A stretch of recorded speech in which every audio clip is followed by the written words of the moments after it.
এ বাচ্চার ঘরে বাচ্চা দেখবি আমাকে চিনো না তো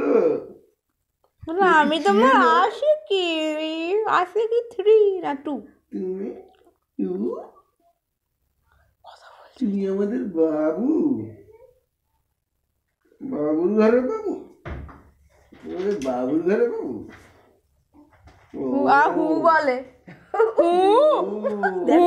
হাসি ধরেছে দেখো না বাবুর ঘরে বাবু উনি না কথা বলবে ঠোঁট উঁচু করে কথা বলবে তুমি কাজী মেরিনিসের পিটির মেয়ে আর শুনছে দিয়া চুমো খাই বলে এটা আলাদা ডনি করে সেই পেটে মুখ গছলে তুমি করো করো আর যদি পেটে মুখ গেছে তো পেটে মুখ গেছে বাবা শুনি আজকে মনটা খারাপ